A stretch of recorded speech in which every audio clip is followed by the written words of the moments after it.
എൻ്റെ നാട്ടിൽ ഒരു 2 ആളുകളുണ്ടായിരുന്നു. 2 കുട്ടികൾ. ഒരേ ലെവലിലുള്ള, ഒരേ ഏജിലുള്ള ആളുകൾ.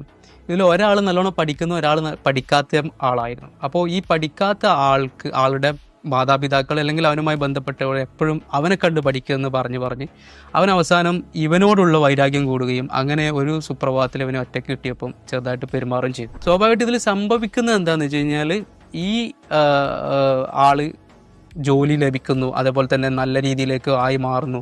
അപ്പോൾ ഇതൊന്നും സംഭവിക്കാത്ത ആളുടെ വൈബ്രേഷനും ഈ നല്ല രീതിയിലേക്ക് എത്തിയ ആളുടെ വൈബ്രേഷനും തമ്മിൽ ഉള്ള ഒരു അന്തരമാണ് ഇതിന് കാരണം എന്നുള്ളതാണ് യാഥാർത്ഥ്യം. എന്നെ സംബന്ധിച്ച് എനിക്ക് പറയാനുള്ളതെന്ന് വെച്ച് കഴിഞ്ഞാൽ, ഈ ലോകത്ത് ഒരാൾ വളർന്നു വരുന്നുണ്ട് എങ്കിൽ തീർച്ചയായിട്ടും അവൻ ഏത് പൊസിഷനിലാണോ ഉണ്ടായിരുന്നത്, ഏത് സമൂഹത്തിലാണോ ഉണ്ടായിരുന്നത്, അത് ലോ വൈബ്രേഷനിലാണ് ഉള്ളതെങ്കിൽ അവരുമായിട്ട് അകലാതെ ഒരിക്കലും, അവരുമായിട്ടുള്ള അകൽച്ച വരാതെ ഒരിക്കലും അവനിക്ക് എന്ത് ചെയ്യാൻ പറ്റില്ല, ഹൈ ലെവലിലേക്ക് പോകാൻ വേണ്ടി കഴിയില്ല എന്നുള്ളതാണ്.